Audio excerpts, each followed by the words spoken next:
উত্তর প্রদেশের মুখ্যমন্ত্রী উপস্থিত হয়েছেন এই খান্ডার পূর্ণভূমিতে। তাই যোগীজিকে আমরা খান্ডা এবং আসানসোল লোকসভার পক্ষ থেকে তাকে স্বাগতম জানাই। বন্ধুগণ, আপনারা জানেন উত্তর প্রদেশের মুখ্যমন্ত্রী আমাদের মঞ্চে উপস্থিত হয়েছেন। আমি আমাদের লোকসভার প্রার্থী এস আলুওয়ালিয়াজি এবং মিঠু ঘাটি এবং আমার জেলা সভাপতিকে অনুরোধ করব আমাদের যোগীজিকে স্বাগত করার জন্য। বন্দে মাতরম, বন্দে মাতরম। এই যোগীজি को স্বাগতম। এই আসানসোলের মাটিতে যোগীজিকে স্বাগতম। এই খান্ডার মাটিতে যোগীজিকে স্বাগতম। এই বন্দে মাতরম।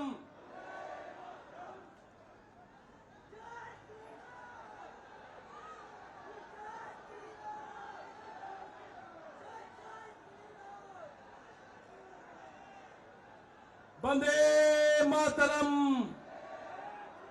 বন্দে মাতরম।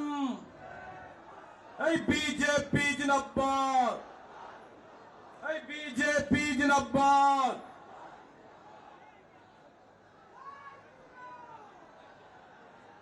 এরপরে আমাদের আসানসোল লোকসভার প্রার্থী সম্মানীয় এস আলুওয়ালিয়াজির সমর্থনে আজকের যে আমাদের এই ঐতিহাসিক সভা, এই সভায় যারা উপস্থিত হয়েছেন প্রত্যেককে আমি গৌরী অভিনন্দন এবং ধন্যবাদ জানাবো।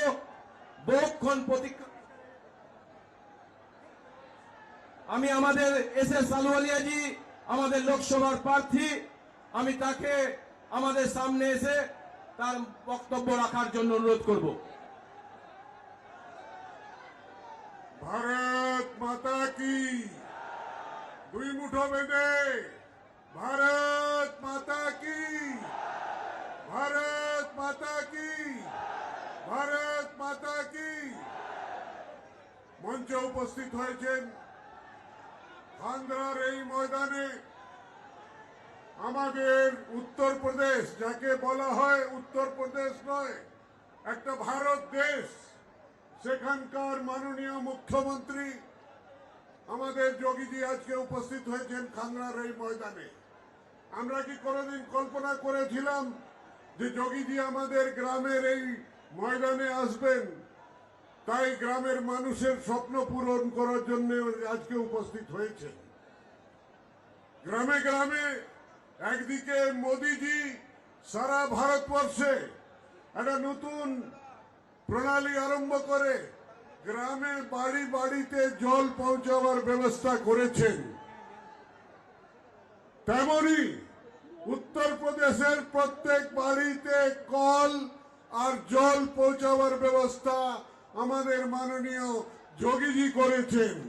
কিন্তু দুর্ভাগ্য আমাদের যে পশ্চিম বাংলার গ্রামগুলোতে কল তো লাগিয়েছে, জল দেয় নাই।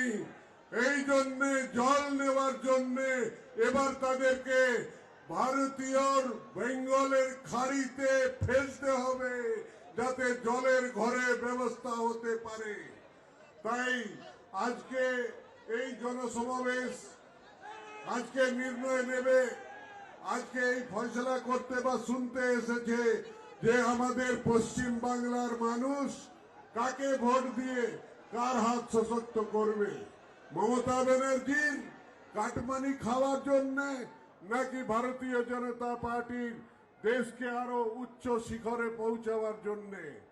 তাই জন্য আজকে আমি বলি বেশি সময় নেব না, তার কারণ আমি তো আপনার কাছে আসতেই থাকবো।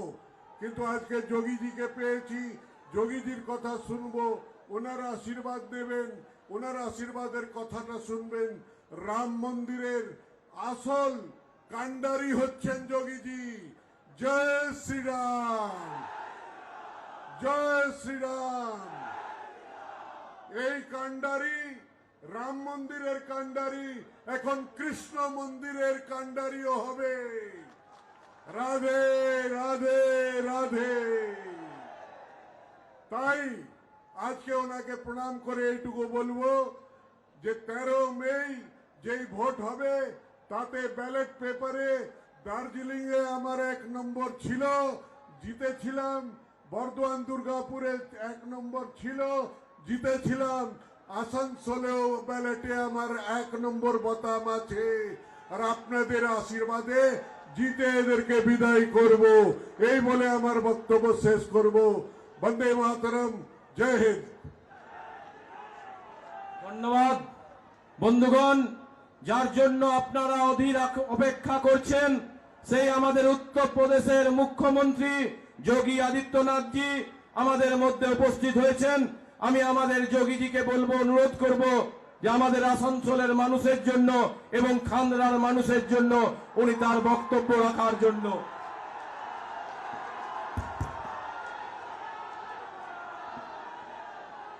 भारत माता की, भारत माता की, भारत माता की। वंदे वंदे वंदे। जगत जगन्नी महाभगवती काली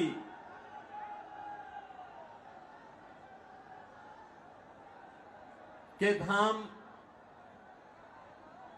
घाघर बूढ़ी मंदिर को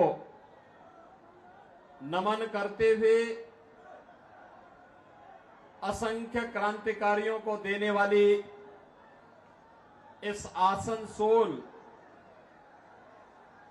कि आप सभी राष्ट्रवादी जनता जनार्दन का मैं हृदय से अभिनंदन करता हूं। मंच पर उपस्थित भारतीय जनता पार्टी के आसनसोल पार्लियामेंट्री कॉन्स्टिट्यूंसी से प्रत्याशी पूर्व केंद्रीय मंत्री सम्मान्य श्री एस अहलुवालिया जी, जिलाध्यक्ष भारतीय जनता पार्टी से बप्पा चटर्जी जी, माननीय विधायक डॉक्टर अजय पोद्दार जी, श्री कृष्णेंदु मुखर्जी जी, जितेंद्र तिवारी जी, तापस रॉय जी, डॉक्टर बिजन मुखर्जी जी, शेरजीत राय जी, भारतीय जनता पार्टी के सभी पदाधिकारीगण, आसनसोल की इस प्रतिष्ठित पार्लियामेंट्री कॉन्स्टिट्यूंसी से जुड़े हुए सभी उपस्थित मेरे बहनों और भाइयों, आज मैं प्रभु श्री राम की पावन धरा अयोध्या की भूमि से जगत जननी मां भगवती दुर्गा की इस पावन धरा को नमन करने के लिए और बंगाल के अपने भाइयों से अपील करने के लिए, विशेष अपील करने के लिए मैं यहां पर आया हूं। बहन और भाइयों, बंगाल की परंपरा पर हर भारतवासी गौरव की अनुभूति करता है, लेकिन आज की जो परिस्थितियां बंगाल की हैं, हर भारतवासी उससे चिंतित भी है। भारत को राष्ट्रगान और राष्ट्रगीत देने वाला बंगाल, अनेक आध्यात्मिक गुरुओं को देने वाला बंगाल,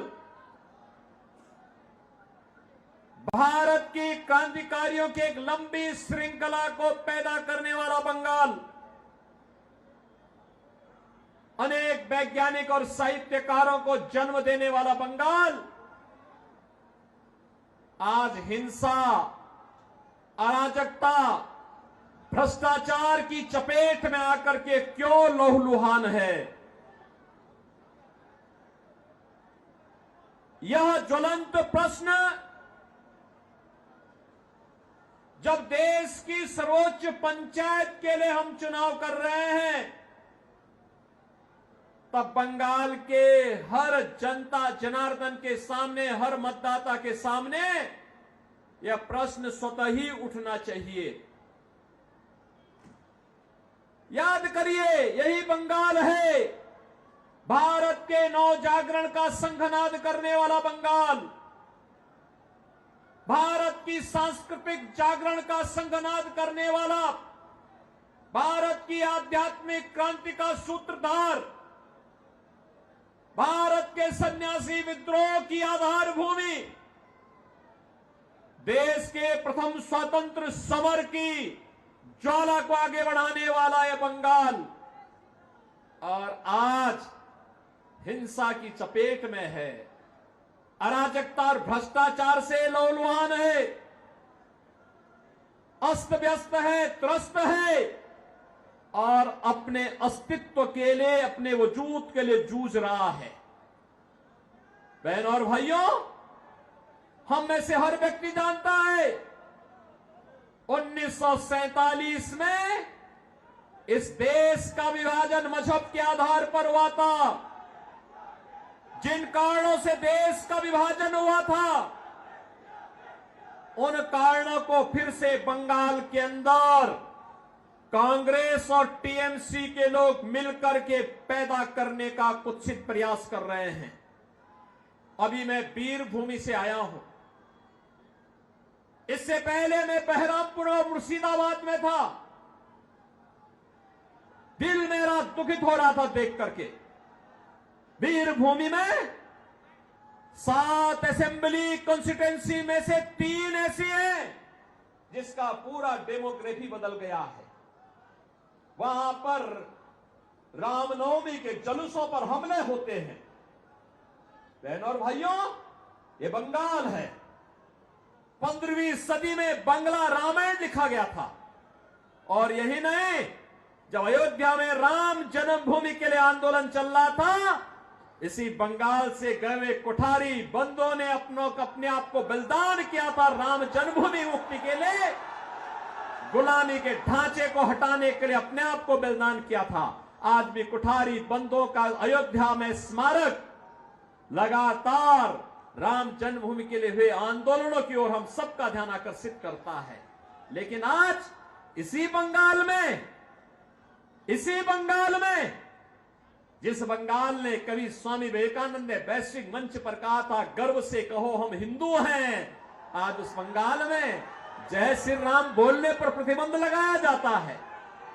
आज उसी बंगाल में, जिस बंगाल ने कभी बांग्ला रामायण लिखा था, आज जय श्री राम बोलने पर उस पर गोली चला दी जाती है, शोभा यात्राओं पर हमले कर दिए जाते हैं, सरकार के द्वारा झूठे मुकदमे दर्ज कर दिए जाते हैं और उपद्रवियों के सामने पूरी की पूरी टीएमसी सरकार मौन बनी हुई है। बहनों और भाइयों, जिस बंगाल ने मातृभूमि के प्रति हमारा सम्मान का भाव क्या होना चाहिए, क्या होना चाहिए, ममतामयी मां महाकाली की उपासना जगत जननी मां भगवती के रूप में कैसे होना चाहिए, पूरे देश को सिखाने वाला सभ्यता, संस्कृति, कला और संस्कारों की बंगाल की भूमि में आज संदेश खाली की घटना होती है।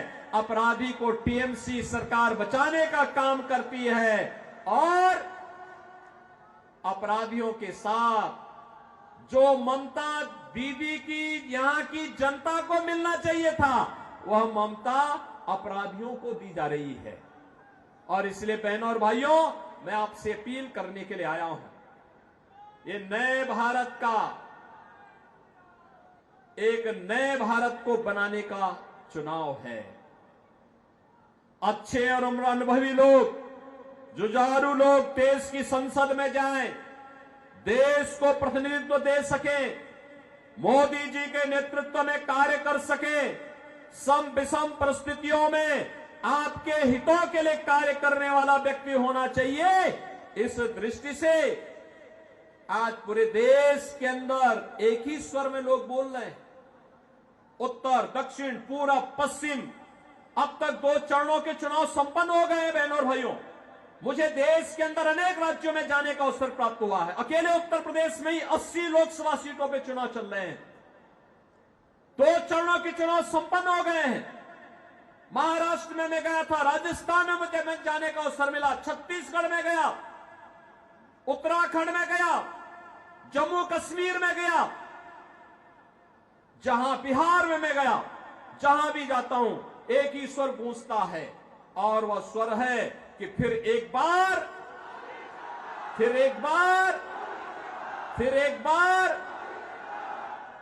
मोदी सरकार का। बहनों और भाइयों, मोदी सरकार, ये जो स्वर है ये अचानक नहीं है। इसके लिए मोदी जी ने 10 वर्ष के अंदर जो कार्य करके दिखाया, उसके प्रति जनता जनार्दन का आशीर्वाद प्राप्त हो रहा है। जनता जनार्दन का यह आशीर्वाद इसके कारण हो रहा है। यह आशीर्वाद इसलिए क्योंकि 10 वर्ष में मोदी जी ने वह कार्य करके दिखा दिया जो कांग्रेस 65 वर्षों में नहीं कर पाई, और जो कार्य बंगाल के अंदर 15 वर्ष में दीदी नहीं कर पाई, उत्तर प्रदेश में मात्र 5 वर्ष में हम लोगों ने करके दिखा दिया। बहनों और भाइयों, 10 वर्ष में मोदी जी ने 80 करोड़ लोगों को फ्री में राशन की सुविधा का लाभ दे रहे हैं। 60 करोड़ लोगों को देश के अंदर 5 लाख रुपए की स्वास्थ्य बीमा का कवर मिल रहा है। बंगाल के अंदर दीदी जबरदस्ती लागू नहीं होने देती। 50 करोड़ गरीबों के जनधन अकाउंट खुल गए। जो कांग्रेस के लोग पहले सेंधमारी करते थे आपकी सहायता पर, अब मोदी जी ने व्यवस्था कर दी कि जनधन अकाउंट में सीधे पैसा भेजेंगे, डीबीटी के माध्यम से भेजेंगे, बीच की कमीशन खोरी बंद। 12 करोड़ किसानों को प्रधानमंत्री किसान सम्मान निधि का लाभ मिल रहा है। 12 करोड़ गरीबों के घर में शौचालय बन गए। 10 करोड़ गरीबों को जनधन के अकाउंट खुल गए। 4 करोड़ गरीबों को देश के अंदर प्रधानमंत्री आवास योजना का लाभ मिला, और अकेले उत्तर प्रदेश में हम लोगों ने 57 लाख गरीबों के एक आवास बना दिए। लेकिन यहां पे बंगाल के अंदर तृणमूल कांग्रेस की सरकार ने मकान बनने ही नहीं दे। 2.5 करोड़ लोगों के घर में बिजली पहुंच गई। हर घर नल की योजना बन रही है। Highway, railway, metro, bullet train, airport, IIT, IIM, IIIT, NIT, world class university, ये पहली बार देखने को मिल रहे हैं। लेकिन हमें अफसोस है, टीएमसी की सरकार आसनसोल की जनता को पानी के लिए ही तरसा देती है। मोदी जी हर घर नल की योजना लागू करना चाहते हैं, लेकिन ये पानी नहीं देना चाहते। और इसलिए बहनों और भाइयों, हम सब आपके पास आए हैं। 5 वर्ष में यहां पे मैं देख रहा था, इस सज्जन भगवान राम की फोटो लेकर के खड़े हैं। थोड़ा उधर भी दिखा दीजिए, पब्लिक को भी दिखा दीजिए। देखो, अब देखो, यहां पे रामनवमी की शोभा यात्रा नहीं निकल रही है। उत्तर प्रदेश के अंदर 50,000 स्थानों पर दुर्गा पूजा के आयोजन होते हैं। 50,000 स्थानों पर। और पिछले 7 वर्ष में एक भी दंगा नहीं हुआ, एक भी जगह कर्फ्यू नहीं लगा, क्योंकि दंगा करने वाले और कर्फ्यू लगाने वालों को पता है, अगर दंगा करेंगे, सिर्फ रामनवमी की जुलूस पर पथराव करेंगे, तो ऐसा उल्टा लटका देते हैं कि 7 पीढ़ियां भूल जाती है उनका दंगा करना भूल जाती हैं। उनकी पूरी संपत्ति को फिर हम लोग अपने कब्जे में ले लेते हैं और उस कब्जे को गरीबों में बांट देते हैं, उस संपत्ति को गरीबों में बांट देते हैं। और अब तो आप देखते होंगे, उत्तर प्रदेश में आप देखते होंगे, वहां जो बड़े बड़े माफिया थे, बड़े बड़े अपराधी थे, बहनों और भाइयों, वे गले में तख्ती लटका करके चलते हैं, कहते हैं साहब जान बकस दो, एक बार जान बकस दो। हम लोग ठेली लगा करके पेट भर देंगे, किसी गरीब और किसी व्यापारी और किसी बेटी की सुरक्षा में कोई सेंध नहीं लगाएंगे।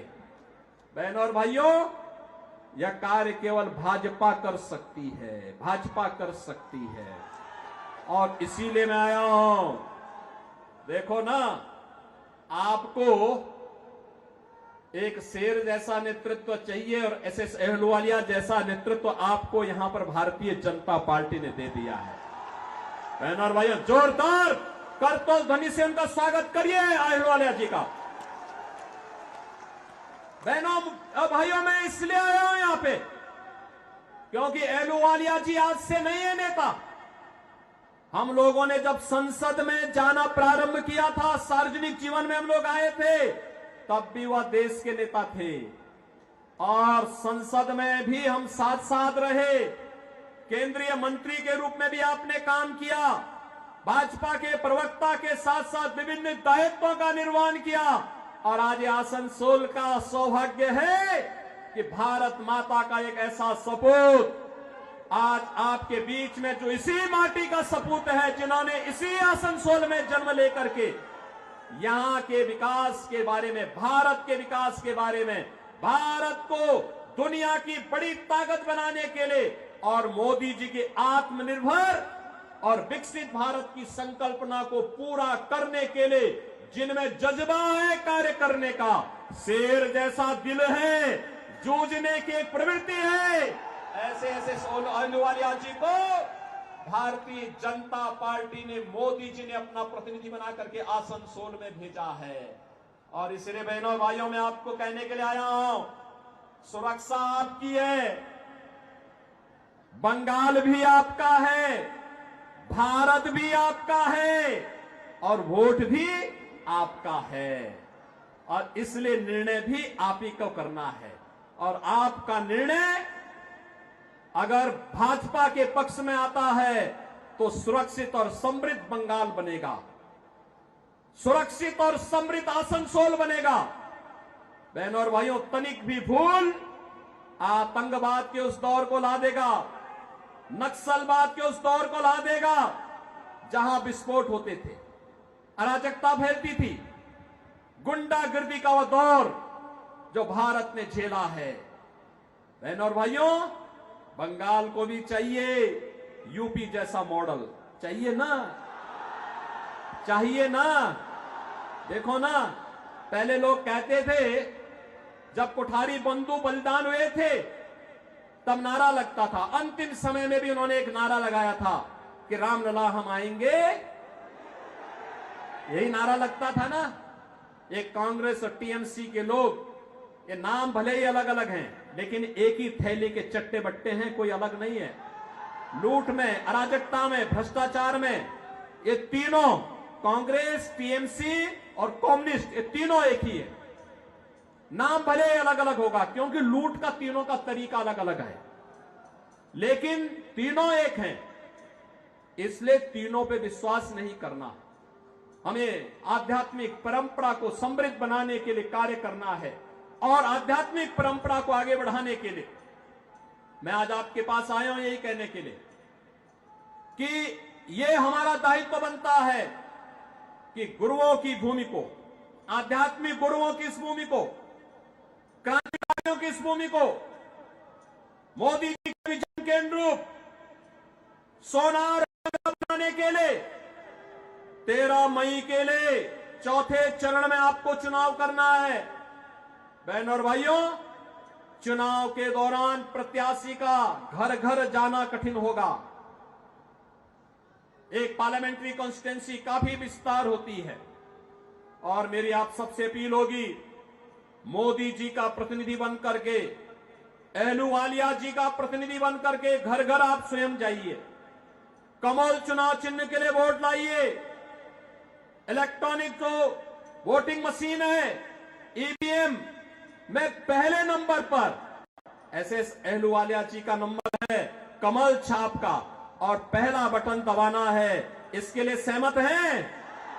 घर घर जाएंगे, सुरक्षित और समृद्ध बंगाल बनाएंगे, आत्मनिर्भर और विकसित भारत की संकल्पना को आगे बढ़ाने में योगदान देंगे। सभी लोग सहमत हैं तो मैं निश्चित होकर के जाऊंगा कि अहलुवालिया जी भारी बहुमत से विजयी बनेंगे। सहमत है ना? किसी बहकावे में तो नहीं आएंगे, नहीं आएंगे। सभी सहमत है ना? तो भाइयों आप देखना, आप भी ऐसे आगे बढ़ेंगे जैसे आज अयोध्या में राम मंदिर का निर्माण आसानी से हो गया। सहमत है ना? कितने लोग अयोध्या गए? गए ना? पहले में और अब में अंतर आया होगा ना? अब तो अच्छा लगा होगा ना बंगा वहां पे। और बहनों और भाइयों, जैसे अयोध्या आज आपकी लगती होगी ऐसे ही बंगाल को भी बनाना है। सहमत है ना?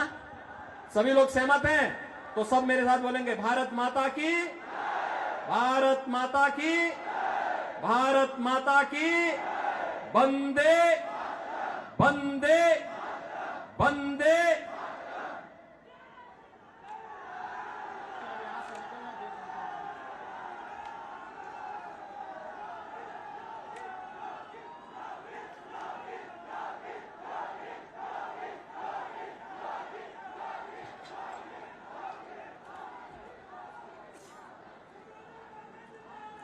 वंदे मातरम।